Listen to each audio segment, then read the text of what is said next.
আমরা ভাবি যে কোনো ব্যক্তি যিনি ধর্মের পথে চলেছেন, যদি তার দ্বারা কোনো ভুল হয়ে থাকে তাহলে নিয়তি তাকে সেই মুহূর্তেই কঠোর শাস্তি দেন। কিন্তু সেই সব মানুষ যারা সংসারের সবথেকে বড় অধর্মী, বহু নিকৃষ্ট মানের কাজ করেন, তাদের নিয়তি অনেক সুযোগ দেন। তাদের নিয়তি এরকম কঠোর প্রহার করেন না। এই ভাবনা কখনো না কখনো মনে আসেই। ভেবে দেখুন কেন? আসলে জীবনকে বেশিরভাগ মানুষ একভাবেই দেখে থাকেন, বিভিন্ন স্তরে একে দেখা উচিত। এবার আপনি বলুন, এই সংসারে কোনো অধর্মী কখনো প্রেরণার উৎস হতে পারেন? কখনোই নয়। যে মানুষ নিজের আত্মাকে মলিন করে ফেলেছেন, তিনি এই সংসারকে কিভাবে প্রেরণা যোগাবেন? উনি নিজেই বুঝতে পারেন না কোনটা করা উচিত, ধর্ম কোনটা। তাই নিয়তি তাকে একটা সুযোগ দেন, এটা বোঝার সুযোগ দেন যে কোনটা উচিত, কোনটা ধর্ম। সুযোগ দেন নিজের বিবেক জাগিয়ে তোলার, তাকে সুযোগ দেন নিজের অন্তরাত্মার ডাক শোনার। যখন তাতেও কাজ হয় না, তখন নিয়তির কাছে একটাই পথ বাকি থাকে, আর তা হল মহাবিনাশ। মহাবিনাশ হয়তো দেরিতেই আসতে পারে, কিন্তু তা অবশ্যই আসবে। আর যখন মহাবিনাশ আসে, তখন মহাবিনাশের যন্ত্রণা সমগ্র মানব জীবনের যন্ত্রণার থেকে অনেক বেশি হয়। এই কথাটা সবসময় মনে রাখবেন। আর অন্যদিকে যে মানুষ ধর্মের পথে চলছেন, তার দ্বারা যদি কোনো ভুল হয়ে থাকে, তখন নিয়তি তার পরীক্ষা নেন। কিছুক্ষণের জন্য মানুষের মনে হতে পারে নিয়তি তাকে কঠোর শাস্তি দিয়েছেন, কিন্তু সময়ের সাথে আমরা সবাই দেখি যে যখন সেই মানুষ সেই পরীক্ষায় উত্তীর্ণ হন, এই সমস্ত সংসারের জন্য প্রেরণার উৎস হয়ে ওঠেন। অর্থাৎ নিয়তি প্রত্যেক মানুষকে তার কর্ম অনুসারে উচিত ফলও দেন, উচিত শাস্তিও দেন। পার্থক্য হলো শুধুমাত্র সময় আর আপনার দৃষ্টিভঙ্গির। তাই ধর্মের পথে চলুন আর আমার সাথে ভালোবেসে বলুন, রাধা রাধা। নিয়তি। রাধা আমাকে বলে, কৃষ্ণ, যদি তুমি জানো যে নিয়তিতে কি আছে, তাহলে তাকে বদলে দাও না কেন? মহাদেব আমাকে বলেন যে শ্রীকৃষ্ণ, যদি আপনি এটা জানেন যে সাম্বের নিয়তি এটাই, তাহলে আপনি তাকে বদলানোর চেষ্টা কেন করেন? কেন? কারণ আমি একজন পিতা, আর পিতার কর্তব্য এটাই, তিনি যেন সম্ভাব্য সব চেষ্টা করেন নিজের সন্তানের মঙ্গলের জন্য। নিয়তি আমি জানি, কিন্তু এটাও আমি জানি যে কর্মের থেকে বড় আর কোনো নিয়তি হতে পারে না। অভিজ্ঞতাও রয়েছে যে কর্মের হাতে নিয়তির এই চক্র বদলে যেতে পারে। তাই জীবনে যদি আপনার কখনো এমন মনে হয় যে এটা তো অসম্ভব, তখনও চেষ্টা করা কখনোই ছাড়বেন না। কে বলতে পারে আপনারই কর্মের কোনো এক বীজ হয়তো নিয়তির চাকায় আটকে গেল, আর নিয়তিকে নিজের পথ পাল্টাতে হলো, ঠিক কিনা? সেই জন্য নিয়তিকে ভাগ্য মেনে নিয়ে চুপ করে বসে থাকবেন না। নিজের নিয়তি স্বয়ং নিজের কর্মের দ্বারা নির্ধারিত করুন, কারণ আপনার এই কর্মের ওপরেই আপনার অধিকার রয়েছে। আর এই অধিকারকে নিয়তি অনেক সময় সম্মানও করে। তাহলে আসুন আর আমার সাথে ভালোবেসে বলুন, রাধা রাধা। মানুষ নানান ধরনের বাসনা পোষণ করেন, তাদের নানান ইচ্ছে থাকে, অভিলাষা থাকে, নানান কামনা করতে থাকেন, স্বপ্ন দেখেন, প্রার্থনা করেন যেন তা সফল হয়, নিজের সম্পন্নতা কামনা করেন, আর শেষে নিরাশ হয়ে যান কারণ এসব কিছুই পান না। আপনাকে একটা ছোট্ট উদাহরণ দিই। জঙ্গলের রাজা কাকে বলা হয়? সিংহকে। এবার যেহেতু সিংহ বনের রাজা, তাই হরিণ তো তার কাছে এসে এটা বলতে পারে না যে আপনি হলেন বনের রাজা, তাই আপনি আমাকে মেরে ফেলুন, আমাকে খেয়ে ফেলুন আর নিজের ক্ষুধা নিবারণ করুন। এমন তো হয় না। সিংহ যতই বনের রাজা হোক, তাকেও পরিশ্রম অবশ্যই করতে হয়, তবেই তার ক্ষুধা নিবারণ হয়। সেইভাবেই আপনার সমস্ত স্বপ্ন, আপনার সমস্ত ইচ্ছে, আপনার সমস্ত অভিলাষা, সমস্ত আকাঙ্ক্ষা পূরণ হবেই, অবশ্যই হবে, পরিশ্রমের দ্বারা। শুধু ভাবলেই হবে না, তাহলে আপনিও জীবনে পরিশ্রম করুন, নিজের সমস্ত স্বপ্ন পূরণ করুন, আর আমার সাথে ভালোবেসে বলুন, রাধা রাধা। দ্বিধাবোধ। অনেক সময় আমরা জীবনে সেই বাঁকে এসে পৌঁছই যেখানে আমরা বুঝতেই পারি না যে এবার কোন দিক নির্বাচন করা উচিত। কখনো এদিকে যাওয়া উচিত মনে হয়, কখনো ওদিকে যাওয়া উচিত মনে হয়, কখনো দুদিকেই যাওয়া প্রয়োজনীয় বলে মনে হয়, কিন্তু তা তো সম্ভব নয়। কখনো কখনো এটা মনে হয় যে এখানেই থেমে যাওয়া ভালো, কোথাও না যাওয়াই শ্রেয়। এবার একেই তো দ্বিধাবোধ বলে। সংসারে এমন কোনো দ্বিধা নেই যার সমাধান সম্ভব নয়। এই দ্বিধাবোধ স্বাভাবিক, আর আপনার এই দ্বিধাকে আমি একটু সরল করে দিই। দ্বিধাগ্রস্ত হয়ে নির্বাচন করলে তখন এটা মাথায় নিয়ে করবেন যে আপনার এই নির্বাচনের ফলে এই সংসারের ওপর, এই সমাজের ওপর কি প্রভাব পড়তে পারে। নিজের লাভ ক্ষতির বিষয়ে ভাবা ছেড়ে দিন আর কর্ম করুন সংসারের মঙ্গলের জন্য, আগামী প্রজন্মের মঙ্গলের জন্য। ভাবুন আপনার এই নির্বাচনের জন্য কিভাবে তাদের জীবনের উদ্ধার সম্ভব। কারণ এই ভাবনাই হলো উচিত ভাবনা। কারণ অনেক সময় ওষুধ একটু কড়া মনে হতেই পারে, কিন্তু এই ওষুধই তো রোগ মুক্তি ঘটায়। সেইভাবে আপনাকেও এই দ্বিধার মুহূর্তে কঠিন নির্বাচন করতে হতে পারে। এই কঠিন নির্বাচন জীবনে কঠিন পরিস্থিতিও আনতে পারে, কিন্তু যদি এই নির্বাচন ধর্মসঙ্গত হয়, যদি এর দ্বারা সংসারের মঙ্গল হয়, তাহলে এই নির্বাচনই হলো সঠিক নির্বাচন। আসুন আমার সাথে ভালোবেসে বলুন, রাধা রাধা। অধিকার। এটা না কোনো সাধারণ শব্দ, না কোনো ব্যবসা, নিজেই একটা অদ্ভুত ব্যাপার এই অধিকার। স্বয়ং ঈশ্বর মানুষকে জীবন বাঁচার অধিকার দিয়েছেন, কিন্তু যখন কোনো নারীর অধিকারের প্রশ্ন আসে তখন সেই অধিকারের সাথে কর্তব্য জুড়ে যায়। এবার নারীর অনেক অধিকারের মধ্যে একটা অধিকার হলো নিজের স্বামী নির্বাচন করা। নির্বাচন করা কে হবে তার অর্ধাঙ্গ, এমন একজন ব্যক্তি নির্বাচন করা যিনি নিজের সাথে, নিজের স্ত্রীর সাথে, সমগ্র পরিবারের সাথে এই সমগ্র সমাজের পরিস্থিতিকে উন্নত করতে পারেন।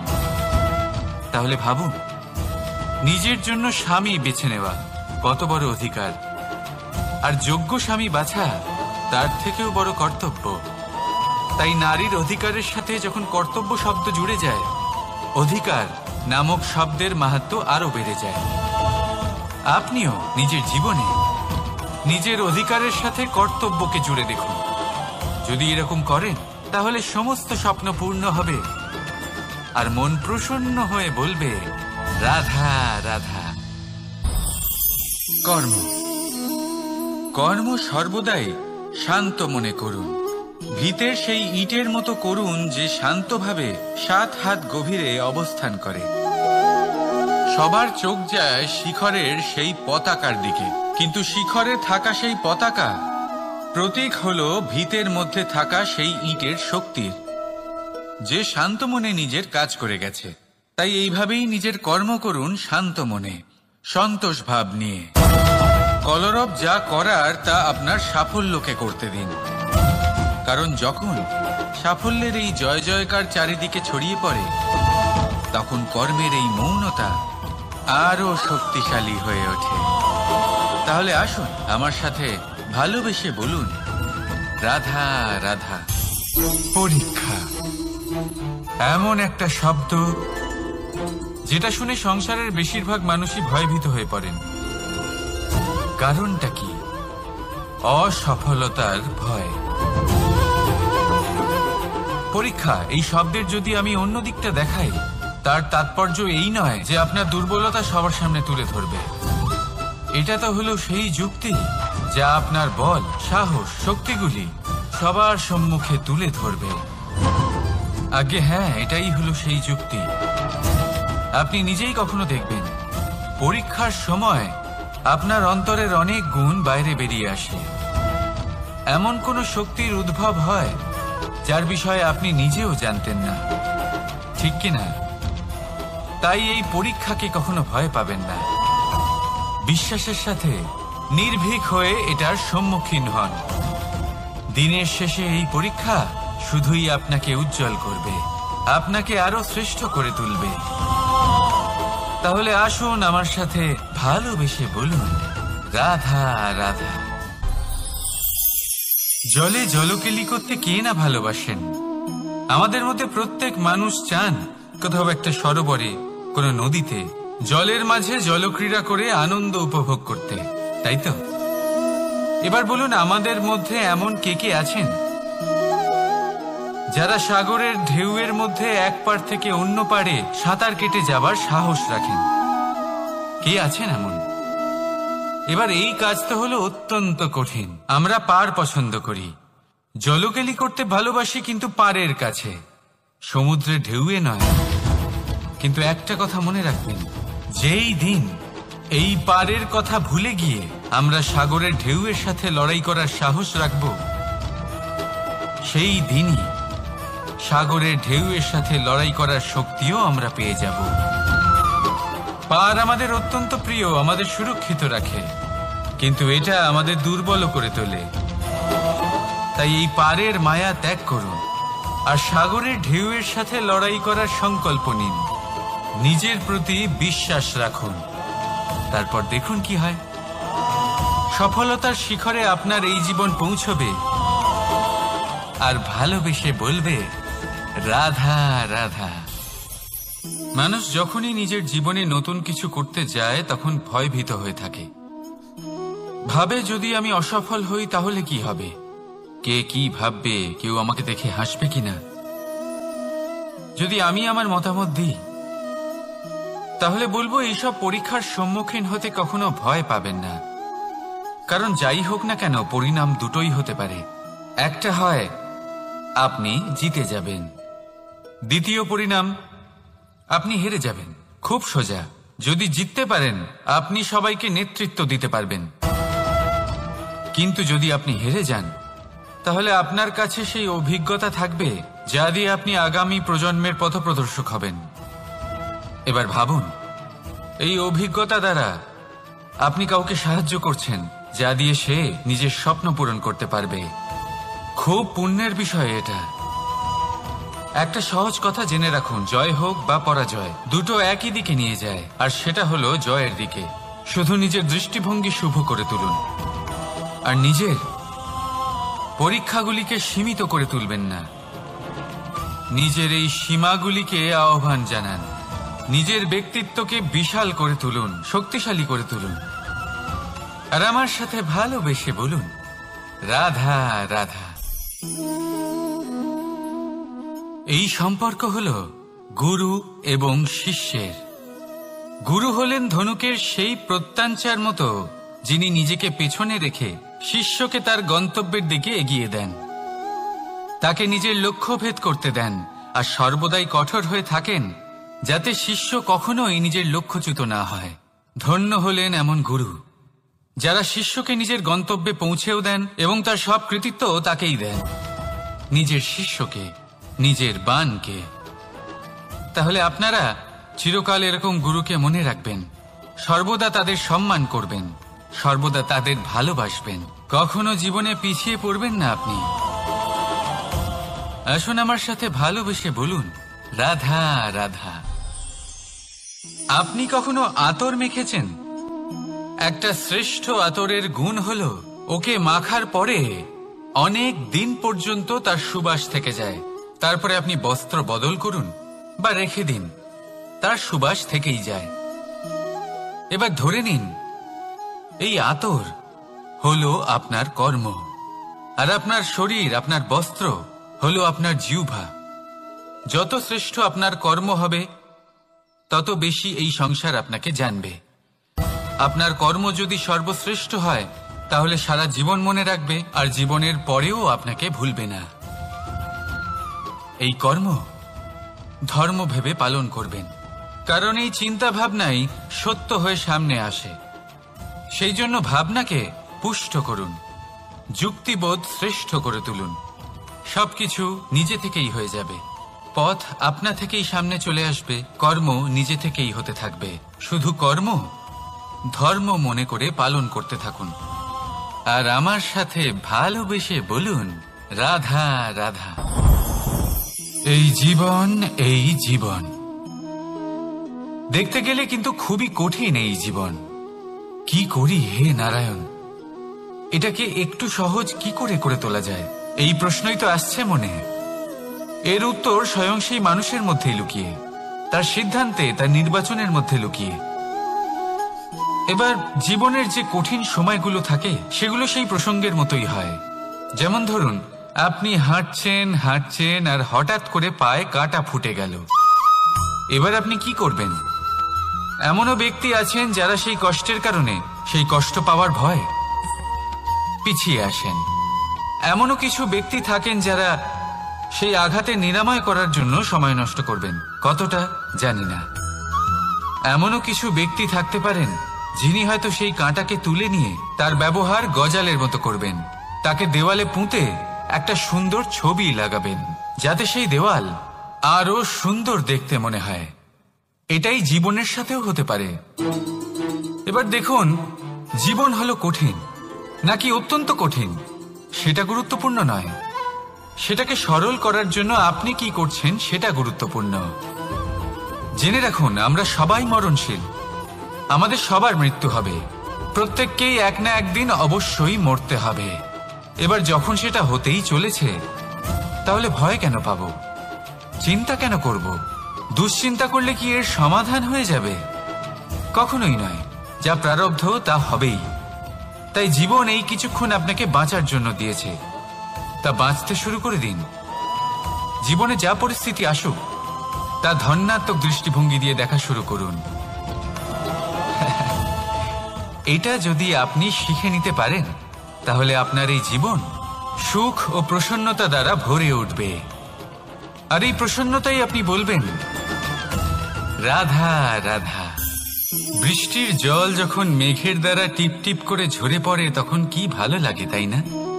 শুধু যে এই আবহাওয়া ভালো করে তুলে তাই নয়, এই মাটিতে সমাহিত হয়ে একটা অত্যন্ত সুন্দর গন্ধ উৎপন্ন করে।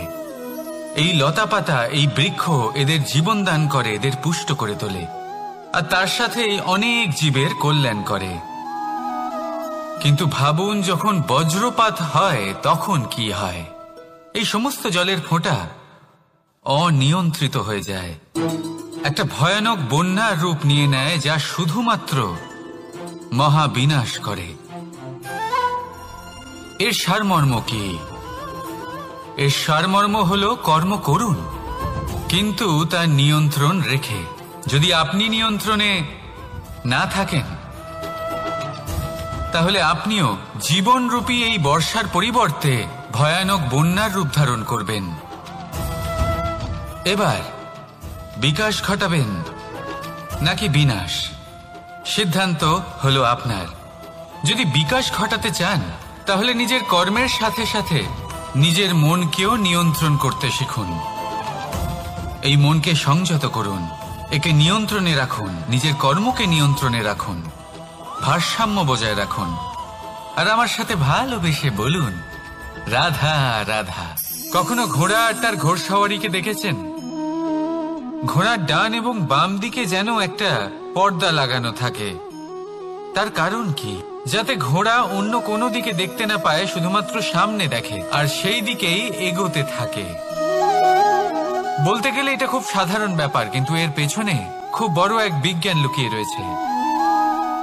আপনি যদি জীবনে নিজের লক্ষ্যে পৌঁছতে চান, তাহলে আপনাকে এদিক ওদিক তাকানো বন্ধ করতে হবে, শুধু সামনে নিজের লক্ষ্যের দিকে তাকিয়ে থাকতে হবে। তখনই জীবনে সাফল্য লাভ করবেন। ঘোড়া তো শুধুমাত্র এক পশু, তার উপরে লাগাম পরাতে হয়, চোখের ডান এবং বাম দিকে পর্দা পরিয়ে দেওয়া হয়। আপনি হলেন মানুষ, আপনাকে লাগাম কে পরাবে? কেউ না। এটা আপনাকে নিজেকেই করতে হবে। মনের গভীরে প্রবেশ করুন আর আবেগগুলিকে লাগাম পরান, তাদের নিয়ন্ত্রণ করতে শিখুন। আর নিজের দৃষ্টি সামনে, শুধু নিজের লক্ষ্যের দিকে। মনে রাখবেন, যদি আপনার দৃষ্টি শুধুমাত্র নিজের লক্ষ্যে থাকে, তাহলে লক্ষ্য ভেদ অবশ্যই করবেন। যদি একাগ্রতা এদিক ওদিক চলে যায়, তাহলে লক্ষ্য হারিয়ে যাবে। রাধা রাধা।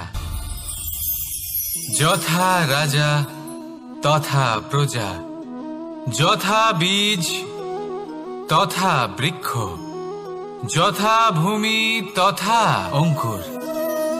কি সুন্দর শব্দ এগুলি! আর যতটাই সুন্দর ততটাই গভীর হলো তার অর্থ। যেমন রাজা হবেন, প্রজা তেমনই হবেন। যেমন ভূমি হবে, অঙ্কুরও তেমনই হবে। কখনো গভীরে গিয়ে এই কথার অর্থ বোঝার চেষ্টা করেছেন আপনি? রাজা এই শব্দের মূল হল রজ। রজ কথার অর্থ হল মাটি। অর্থাৎ রাজা হলেন তিনি যিনি মাটির সাথে যুক্ত। রাজা হলেন তিনি যিনি প্রজাদের সম্মান করবেন, তাদের যত্ন নেবেন, তাদের চোখে জল দেখলেই চিন্তিত হয়ে উঠবেন, তাদের অশ্রু মোছার জন্য সমস্ত সম্ভাব্য চেষ্টা করবেন, তাদের সুখী রাখার জন্য সমস্ত চেষ্টা করবেন। রাজা এরকম হয়। এবার এই সমস্ত গুণ যদি একজন রাজার মধ্যে না থাকে, তাহলে প্রজার মধ্যে অসন্তোষ দেখা যায়। আর এই অসন্তোষ বিদ্রোহের রূপ নেয়। আর এই বিদ্রোহ যে কোনো রূপেই হলো বিনাশকারী। তাহলে রাজার উচিত প্রজাদের রক্ষা করা এবং প্রজাদেরও উচিত রাজার প্রতি বিশ্বাস রাখা, তার অনুকরণ করা। এই দুজন যখন এক হবেন, তখনই শাসন স্থির হবে, তখনই এই দেশ নিয়ন্ত্রণে থাকবে। যদি দুজনের মধ্যে কোনো একজন নিয়ন্ত্রণ হারান, তখন মহা বিনাশ অবশ্যই হবে। তাহলে রাজা নিজের কর্ম করবেন আর প্রজা নিজের ধর্ম পালন করবেন, আর আমার সাথে ভালোবেসে বলবেন রাধা রাধা। এই বৃক্ষ দেখতে পাচ্ছেন, বটবৃক্ষ। এই সংসারের সব থেকে বড় বৃক্ষের মধ্যে অন্যতম। কি না করে এই বৃক্ষ! অনেক বছর ধরে বেঁচে থাকে এই বৃক্ষ। এই বৃক্ষ সর্বদাই বাড়তে থাকে। কত পশু পাখিদের এই বৃক্ষ আশ্রয় প্রদান করে। পথ চলতি পথচারীদের এই বৃক্ষ ছায়া প্রদান করে, আশ্রয় প্রদান করে, বিশ্রাম করার জায়গা দেয়, শীতল ছায়া দেয়। বটবৃক্ষ সংসারের সব থেকে বড় বৃক্ষদের মধ্যে একটা বৃক্ষ। এই বৃক্ষের বীজ সর্ষে দানার থেকেও ছোট হয়, কিন্তু তা মাটির মধ্যে সমাহিত হয়ে যায়, নিজের খোলসকে ভেঙে প্রথমবার অঙ্কুরিত হয়। আর তারপরে আস্তে আস্তে আস্তে একটা ছোট্ট বীজ একটা বিশাল বটবৃক্ষে পরিণত হয়। জীবনে যদি সাফল্য পেতে চান, তাহলে এইভাবেই এগোতে হবে। ছোট ছোট পদক্ষেপের দ্বারা এই পথ চলা শুরু করতে হবে। সেই জন্য ছোট কাজ করতে কখনো সংকোচ করবেন না, ছোট কাজ করতে কখনো লজ্জা পাবেন না। যদি এই ছোট ছোট কাজ পূর্ণ নিষ্ঠা দিয়ে, পূর্ণ মনোযোগ দিয়ে, সততার সাথে করতে পারেন, তাহলে এই ছোট কাজের আকার বাড়তে থাকবে। তাই কাজগুলিকে কাজের মতোই দেখতে শুরু করুন। ছোট কাজ বা বড় কাজ এরকম ভাববেন না। তাহলে কর্ম করতে থাকুন। জীবনে আপনার অস্তিত্ব বটবৃক্ষের থেকেও বড় করে তুলুন। তাহলে আসুন আর আমার সাথে ভালোবেসে বলুন রাধা রাধা। ভগবান আর ভুল, এই দুই একই অক্ষর দিয়ে শুরু হয়। শুধু তাই নয়, এদের দুজনের রাশিও সমান। এবারে আপনারা বলবেন যে ভগবান, ভুল, এদের মধ্যে কিভাবে মিল থাকতে পারে? অনেক বড় মিল আছে। না শুধু এ এক অক্ষর দিয়ে শুরু হয়, বরং এদের বিজয় মন্ত্রটাও এক। ভগবানকে মানুন, তাকে বিশ্বাস করুন, তাকে স্বীকার করুন। এটা করলে মনের দৃষ্টি থেকে ভগবানকে দেখা যায়, আর উনি আপনাকে সমৃদ্ধ করে তোলেন। ভুলের সাথেও এটাই ঘটে। নিজের ভুল স্বয়ং মেনে নিলে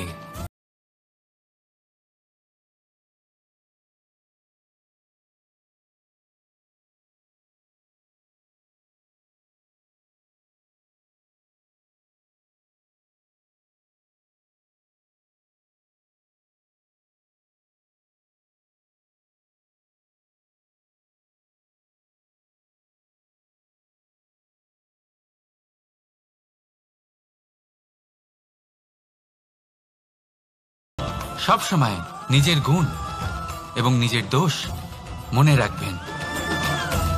আজীবন সুখী থাকবেন। রাধা রাধা।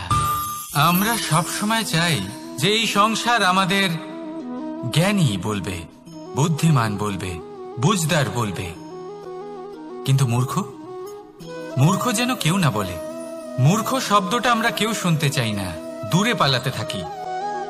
কিন্তু একটা সত্যি সবার কাছে অজানা, যে মূর্খ হওয়া হলো বুদ্ধিমান হওয়ার দিকে সর্বপ্রথম পদক্ষেপ।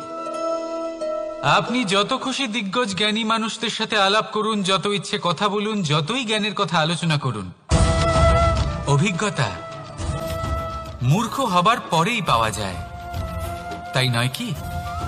মূর্খ হবার পরে আপনি এটা বুঝতে পারবেন যে কি করা উচিত নয়। জ্ঞানী ব্যক্তি আপনাকে এটা বলবেন যে কি করা উচিত। আর এই সংসারে কি করা উচিত তার থেকেও অনেক বড় জ্ঞান হলো কি করা উচিত নয়। সেই জন্য সব সময় মনে রাখবেন, আপনার করা কিছু ভুল, আপনাকে যদি কেউ মূর্খ বানিয়ে থাকে, ছল চাতুরি করে থাকে, তাহলে কোনো ব্যাপার নয়। এটা শেষ পর্যন্ত আপনাকে আরো বুদ্ধিমান করে তুলবে। এই মুহূর্তে ধন্যাত্মক থাকুন। এই সংসার আপনাকে অবশ্যই জ্ঞানী বলবে।